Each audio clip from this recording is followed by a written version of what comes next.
ಕೊಡೋದಿಲ್ಲ ಅಂತ ಹೇಳಿದಾರ ಮುಖ್ಯಮಂತ್ರಿಗಳು. ಕಡಿಮೆ ಕೊಟ್ಟಿದ್ದಾರೆ. ಈಗ ಹಿಂದೆ ಏನಾಗಿದೆ, ಹಿಂದೆ ಅವರೇ ಮಾಡಿಕೊಟ್ಟಿದ್ದು.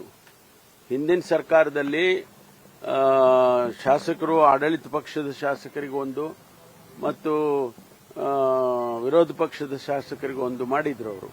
ಈಗ ನಮಗೆಲ್ಲ ಕೊಟ್ರಲ್ಲ, ಅವರ ಶಾಸಕರಿಗೆ 50 ಕೋಟಿ ಕೊಟ್ಟಿದ್ರು, ನಮಗೆಲ್ಲ 25 ಕೋಟಿ, 20 ಕೋಟಿ, 10 ಕೋಟಿ ಹಿಂಗೆಲ್ಲ ಕೊಟ್ಟಿದ್ರು. ಅದನ್ನೇ ನಾವು ಫಾಲೋ ಮಾಡ್ತಾ ಇದ್ದೀವಿ. ಅವರು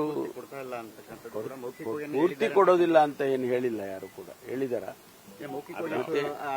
ಮೌಖಿಕ ಅಲ್ಲ ರೀ.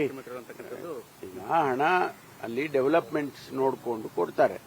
ಒಂದು ಕ್ಷೇತ್ರಕ್ಕೆ ಹೆಚ್ಚು ಡೆವಲಪ್ಮೆಂಟ್ ಆಗಬೇಕಾಗುತ್ತೆ, ಅಲ್ಲಿ ಹೆಚ್ಚು ಹಣ ಕೊಡ್ತಾರೆ.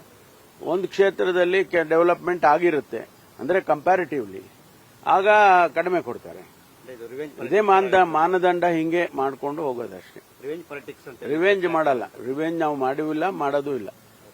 ಈಗ ಬೈರತಿ ಬಸವರಾಜ್ ಅವರ ಪ್ರಕರಣ ಅವ್ರಿಗೆ ನೋಟಿಸ್ ಕೊಟ್ಟಿದ್ದಾರೆ.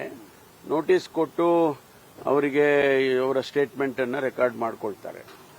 ಆಮೇಲೆ ತನಿಖೆ ಮುಂದುವರಿಯುತ್ತೆ. ತನಿಖೆನಲ್ಲಿ ಅವರು ಇದ್ದಾರಾ ಇಲ್ವಾ, ಅವರ ಅನುಯಾಯಿಗಳು ಜೊತೆಯಲ್ಲಿ ಅವ್ರಿಗೂ ಈ ವಿಚಾರದಲ್ಲಿ ಬೇರೆ ರೀತಿಯಲ್ಲಿ ಸಂಪರ್ಕ ಇರಬಹುದು, ಆದರೆ ಈ ವಿಚಾರದಲ್ಲಿ ಅವರಿಗೆ ಸಂಪರ್ಕ ಇದೆಯಾ ಇಲ್ವಾ ಅದೆಲ್ಲ ತನಿಖೆಯಲ್ಲಿ ಗೊತ್ತಾಗುತ್ತೆ. ಆಮೇಲೆ ಮುಂದಿನ ಕ್ರಮ ತಗೊಳ್ತಾರೆ.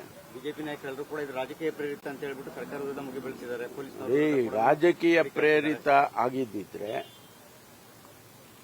ನಮ್ಮ ಸರ್ಕಾರ ಬಂದು ಎಷ್ಟು ದಿವಸ ಆಯ್ತು? 2.5 ವರ್ಷ ಆಯ್ತು.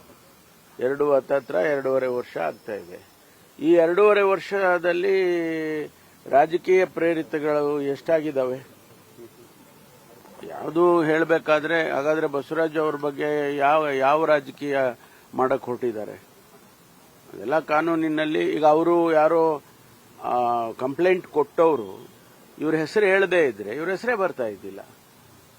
ಆ ಹೆಣ್ಮಗಳು ಬಂದು, ಆ ಮಹಿಳೆ ಬಂದು ಹೇಳುವಾಗ ಅದಕ್ಕೆ ಯಾವ ರಾಜಕೀಯ ಪ್ರೇರಿತ ಇರುತ್ತೆ ಗೊತ್ತಿಲ್ಲ.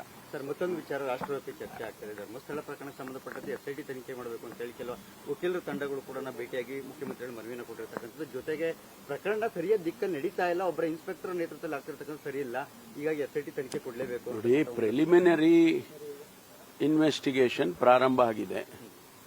ಅವರು ಸ್ಟೇಷನ್ ಅವರ ವ್ಯಾಪ್ತಿಯಲ್ಲಿ ಬರ್ತಕ್ಕಂಥ ವಿಚಾರ ಇದು.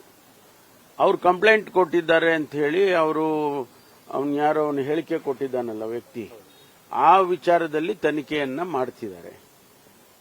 ಇಲ್ಲ ಇದಕ್ಕೆ ಇನ್ನೂ ಹೆಚ್ಚಿನ ತನಿಖೆ ಅಗತ್ಯತೆ ಇದೆ ಅಂದ್ರೆ ಸರ್ಕಾರ ತೀರ್ಮಾನ ತಗೊಳುತ್ತೆ. ಪ್ರಿಲಿಮಿನರಿ ಎನ್ಕ್ವೈರಿ ಆಗುವಾಗಲೇ ನೀವು ಎಸ್ಐಟಿ ಕೊಡಿ, ನೀವು ಇದಕ್ಕೆ ಕೊಡಿ, ಅದಕ್ಕೆ ಕೊಡಿ ಅಂತ ಹೇಳ್ಬಿಟ್ರೆ ನಮ್ಮ ಪೊಲೀಸ್ ಇಲಾಖೆ ಇರೋದೇ ಯಾಕೆ? ಗೊತ್ತಿದೆ, ನನಗೂ ಗೊತ್ತಿದೆ. ನಾನು ಚರ್ಚೆ ಮಾಡಿದ್ದೇನೆ, ಮಾನ್ಯ ಮುಖ್ಯಮಂತ್ರಿಗಳು ಕೂಡ ಹೇಳಿದ್ದಾರೆ.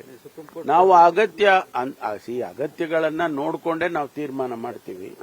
ತನಿಖೆ ಯಾರು ಈಗ ನಾನು ಹೇಳ್ತೀನಿ ತನಿಖೆ ಮಾಡಿ, ಇನ್ನೊಬ್ರು ಹೇಳ್ತಾರೆ ತನಿಖೆ ಮಾಡಿ, ಹಂಗೆಲ್ಲ ಪೊಲೀಸ್ ಇಲಾಖೆ ಕೆಲಸ ಮಾಡೋದಿಲ್ಲ. ಅದಕ್ಕೊಂದು ಸಿಸ್ಟಮ್ ಇದೆ, ಅಗತ್ಯ ಬಿದ್ರೆ ಮಾಡ್ತಾರೆ. ಮೈಸೂರು ಸಮಾವೇಶಕ್ಕೆ ಹೋಗ್ತಾ ಇದ್ದೀರಾ? ನಾವು ಈಗಾಗಲೇ ನಾನು ಹೇಳಿದಾಗೆ 2.5 ವರ್ಷ ಹತ್ತತ್ರ ಕಳೆದಿದ್ದೇವೆ. ಅನೇಕ ಕಾರ್ಯಕ್ರಮಗಳನ್ನು ಕೊಟ್ಟಿದ್ದೇವೆ. ಮುಖ್ಯಮಂತ್ರಿಗಳು 3 ಬಜೆಟ್ ಕೊಟ್ಟಿದ್ದಾರೆ. ಅದೆಲ್ಲ ಜನಗಳಿಗೆ ಗೊತ್ತಾಗಬೇಕಲ್ಲ. ನಾವೇನೇನು ಆ ಭಾಗದಲ್ಲಿ, ಮೈಸೂರು ಭಾಗದಲ್ಲಿ ಏನೇನು ಕೆಲಸ ಮಾಡಿದ್ದೀವಿ ಅದೆಲ್ಲ ಹೇಳಬೇಕಲ್ಲ. ಹಾಗಾಗಿ ಸಾಮಾನ್ಯವಾಗಿ ಒಂದು ಸಮಾವೇಶಗಳನ್ನು ಮಾಡಿ ಅಲ್ಲಿ ನಾವು ನಮ್ಮ ಕಾರ್ಯಕ್ರಮಗಳನ್ನು ಮತ್ತು ನಮ್ಮ ಮುಂದಿನ 2.5 ವರ್ಷದಲ್ಲಿ ಏನ್ ಮಾಡ್ತೀವಿ ಅನ್ನೋದನ್ನೆಲ್ಲ ಹೇಳ್ತೀವಿ.